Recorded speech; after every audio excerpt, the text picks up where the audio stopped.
Hi guys, welcome back to my YouTube channel. मेरा नाम है सुमित। दोस्तों, मैं काम करता हूँ एक पानी के जहाज़ में। तो दोस्तों, आज की वीडियो में आप लोगों को बताऊंगा जो क्रूज शिप ज्वाइन करने के लिए जो डॉक्यूमेंट्स है, वो कौन से डॉक्यूमेंट्स की रिक्वायरमेंट होती है और जो आप लोगों को शिप ज्वाइन करने से पहले कंप्लीट करने होते हैं। तो आज की वीडियो में आप लोगों को बताऊँगा जो मेन जो डॉक्यूमेंट्स है वो आप लोग कहाँ से कंप्लीट कर सकते हैं। तो दोस्तों, अगर आप लोग दिल्ली के आसपास रहते हो तो मैं आप लोगों को सजेस्ट करूंगा कि आप लोग CMT नोएडा से कर सकते हो, जो कि एक DG शिपिंग अप्रूव कॉलेज है। जहाँ से मैंने भी अपने सारे डॉक्यूमेंट्स वगैरह STC कोर्स वगैरह वहीं से किए थे। काफ़ी अच्छा कॉलेज है, DG शिपिंग अप्रूव है और काफ़ी अच्छी फैकल्टी वगैरह सब कुछ काफ़ी अच्छे है वहाँ पे, जो लोग आपको पूरी हेल्प करेंगे आपके डॉक्यूमेंटेशन वगैरह के।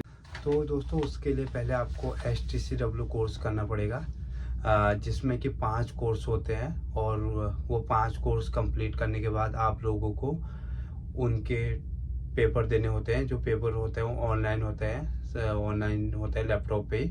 तो जो 5 सब्जेक्ट होते हैं वो 5 के आपको पेपर देने होते हैं। ईच सब्जेक्ट में आपको 30 नंबर का पेपर होता है, तो उसमें से आपको 15 नंबर लाने होते हैं पासिंग मार्क। तो दोस्तों, उसके लिए जो पहला कोर्स वो है STCW कोर्स, जिसमें कि 5 कोर्स आते हैं। तो डिटेल में मैं आप लोगों को बताता हूँ 5 कोर्स के बारे में।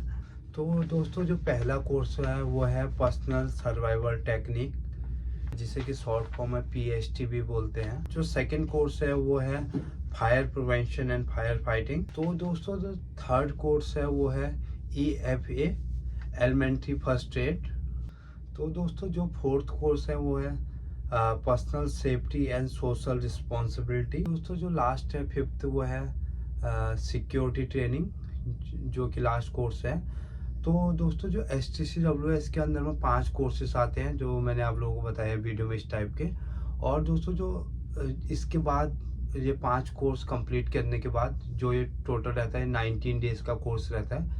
इसके बाद हम लोगों को एग्ज़ाम देना होता है। जो एग्ज़ाम होता है वो होता है 30 नंबर का ईच पेपर का। तो ईच पेपर में हमें 15 नंबर लाने होते हैं पासिंग मार्क्स। अगर 30 में से आप 15 नंबर लेके आते हो तो आप पास माने जाते हो। तो इसका पेपर होता है वो लैपटॉप में होता है, ऑनलाइन पेपर होता है। तो उसमें ऑनलाइन में हमें ऑनलाइन देना होता है जो पेपर होता है। तो अगर आप पासिंग मार्क्स लाते हो उसके बाद आप लोगों को एक सर्टिफिकेट मिलता है। तो दोस्तों, अगर आप 30 में से 15 नंबर लेके आते हो, अगर आप पास हो जाते हो तो उसके बाद आप लोगों को क्या करना है, आप लोगों को DG शिपिंग की वेबसाइट पे जाना है। वहाँ से आप लोग अपना जो सर्टिफिकेट है वो आप लोग डाउनलोड कर सकते हो अगर आप पास हो जाते हो तो। और तो उसके बाद जो बाकी डॉक्यूमेंट्स होते हैं वो होते हैं, फर्स्ट होता है CDC। जो CDC काफ़ी इंपॉर्टेंट डॉक्यूमेंट्स होता है ऑन बोर्ड शिप पे।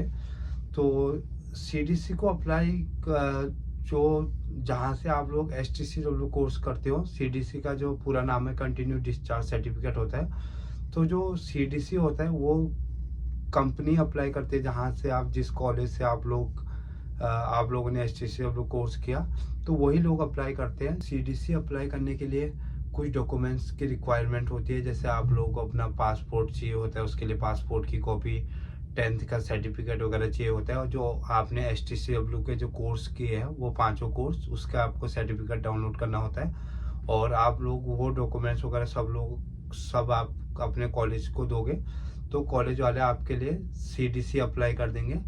CDC का जो मिनिमम प्रोसेस है वो 45 डेज है। तो 45 टू 40 डेज के अंदर में आ जाता है, किसी का टाइम भी लगता है ज़्यादा, लेकिन जो बेसिक टाइम है अराउंड 45 टू 40 डेज के अंदर में आ जाता है। और जो CDC होता है वो उस पर आपका होम एड्रेस होता है, तो वो ऑटोमेटिकली आपके होम एड्रेस पर डिलीवर हो जाता है। इसके बाद जो नेक्स्ट डॉक्यूमेंट्स है वो है SID कार्ड। सो दोस्तों, SID कार्ड के लिए हमें खुद ही अप्लाई करना होता है। तो जैसे आपका CDC डिलीवर होता है तो उसके बाद आप लोग SID कार्ड के लिए अप्लाई कर सकते हैं। SID कार्ड के लिए आप खुद ही अप्लाई कर सकते हैं। SID कार्ड के लिए इंडिया में जो SID कार्ड के 2 या 3 सेंटर है, एक तो मुंबई में है और एक दिल्ली में है। आप दिल्ली से भी अप्लाई कर सकते हैं, मुंबई से भी कर सकते हैं। दिल्ली में नोएडा में है उसका ऑफिस, तो आप नोएडा से भी कर सकते हैं, मुंबई से भी कर सकते हैं। तो SID कार्ड में उतना ज़्यादा टाइम नहीं लगता है, 1 वीक से 10 डेज के अंदर में आ जाता है। तो उसको अप्लाई करने के लिए उसके लिए आपको बायोमेट्रिक के लिए भी जाना होता है, क्योंकि आप जहाँ से अप्लाई करोगे सेंटर डालोगे तो उस सेंटर में आपको बायोमेट्रिक के लिए जाना होता है। और बायोमेट्रिक में जो डॉक्यूमेंट्स है वो आपके 10th के सर्टिफिकेट वगैरह सारे डॉक्यूमेंट्स लगते हैं वहाँ पे भी। और वहाँ पे एक चीज़ और है, आप लोगों को फॉर्मल यूनिफॉर्म में जाना होता है। और जैसे वहाँ पे आपका बायोमेट्रिक वगैरह सब कुछ होता है तो उसके विद इन 7 to 10 डेज के अंदर में जो आपका SID कार्ड है वो आपके घर पे डिलीवर हो जाता है। तो दोस्तों जो नेक्स्ट डॉक्यूमेंट्स है वो है PCC, पुलिस क्लियरेंस सर्टिफिकेट। सो जो कंपनी होती है वो PCC मांगती है, क्योंकि आपका कैरेक्टर वगैरह कैसे है वो चेक करने के लिए। तो उस PCC अप्लाई कर दोस्तों, PCC अप्लाई करने के लिए आप लोग इंडिया की जो इंडियन गवर्नमेंट की जो वेबसाइट है पासपोर्ट सेवा, उसी पे जाओगे तो वहाँ पे ऑप्शन आता है PCC का। तो PCC अगर आप लोग इंडिया में अप्लाई करोगे तो PCC अप्लाई करने के लिए तो उसकी जो ऑनलाइन फीस वगैरह है कुछ समथिंग 1500 के आसपास वो आपको पे करनी होती है। और उसके बाद आप लोगों को ऑनलाइन फॉर्म वगैरह फिलअप करना पड़ता है। वो उसके आप साइबर कैफ़े से कहीं से भी करवा सकते हो, साइबर कैफ़े से हेल्प लेके, क्योंकि उसमें काफ़ी डिटेल वगैरह भरनी होती है। तो अगर आप साइबर कैफ़े से कराओगे तो अच्छा है। और उसके बाद जैसे आपका फॉर्म वगैरह सबमिट होता है तो कुछ दिनों बाद आपको डेट मिलती है। तो उसके बाद आपको पासपोर्ट ऑफिस में जाना होता है बायोमेट्रिक के लिए। तो वहाँ आपका बायोमेट्रिक वगैरह होता है। तो फिर उसके बाद आपको पुलिस का कॉल आता है। आपको पुलिस के ऑफिस में जाना होता है बाद में, कॉल आने के बाद। तो वहाँ पे अगर आपका वो लोग पूछते हैं आप क्यों जा रहे हो ऐसा ऐसा करके, कुछ क्वेश्चन वगैरह पूछते हैं आपसे। जैसे वो लोग वहाँ से डन करते हैं तो वो फिर पासपोर्ट ऑफिस में जाता है आपका PCC फिर से। और विद इन 10 to 15 डेज के अंदर में PCC आपके होम एड्रेस पे आ जाता है। दोस्तों ये तो थे बेसिक डॉक्यूमेंट्स, और इसके अलावा कुछ कंपनियां होती है जो एडिशनल डॉक्यूमेंट्स वगैरह उनकी जो रिक्वायरमेंट होती है वो मांगती है।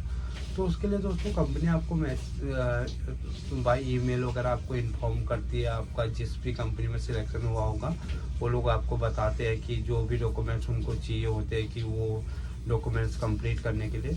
तो उसके लिए आप क्या कर सकते हो, उसके लिए आप लोग यूट्यूब वगैरह पर वीडियो चेक कर सकते हो, क्योंकि काफ़ी अलग अलग कंपनियों का अलग अलग रूल वगैरह होता है। तो अलग अलग एडिशनल कुछ कोर्सेज होती है तो वो मांगते हैं। जैसे कई कंपनियां क्राउड एंड क्राइसिस भी मांगती है।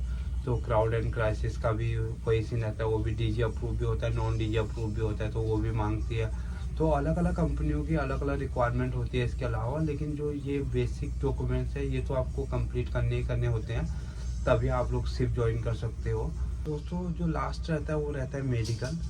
तो मेडिकल इंडिया में जो कंपनियां होती है उनके यहाँ पर मेडिकल सेंटर होते हैं जो उनके द्वारा अप्रूव किए होते हैं। तो आप वहीं से मेडिकल करवाना होता है। जैसे रॉयल कैरिबियन है, रॉयल कैरिबियन के कुछ सेंटर हैं दिल्ली में, मुंबई में। तो आप उन्हीं सेंटर से आप लोगों को मेडिकल वगैरह करवाना होता है। मेडिकल वगैरह के लिए क्या रहता है दोस्तों, जो मेडिकल रहता है वो कंपनी खुद ही अपॉइंटमेंट बुक करती है। अपॉइंटमेंट बुक करने के बाद जो आपको डेट मिलती है तो उस डेट को आपको मेल आएगा कंपनी के द्वारा कि आपको उस डेट पे वहाँ पे जाना है मेडिकल के लिए। तो आप लोग मेडिकल के लिए जा सकते हो फिर उसी डेट पे। और जो मेडिकल होता है दोस्तों क्रूज शिप का थोड़ा हार्ड होता है कंपेयर टू ये गल्फ मेडिकल वगैरह से, क्योंकि थोड़ा इसमें टेस्ट वगैरह ज़्यादा होते हैं, ECG वगैरह काफ़ी और भी टाइप के टेस्ट होते हैं। तो दोस्तों जो STCW कोर्स का जो टोटल एक्सपेंस आता है वो 16,000 से 20,000 के बीच में आता है।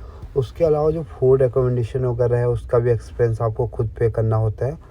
और दोस्तों जो है SID कार्ड का जो ऑनलाइन पेमेंट है वो 500 रुपये है। और अगर आप किसी से अप्लाई करवाते हो तो वो उसका अलग से चार्जेस लेते हैं। तो उसके बाद जो नेक्स्ट डॉक्यूमेंट्स है वो है PCC का जो फीस है वो है अराउंड 1500 रुपये।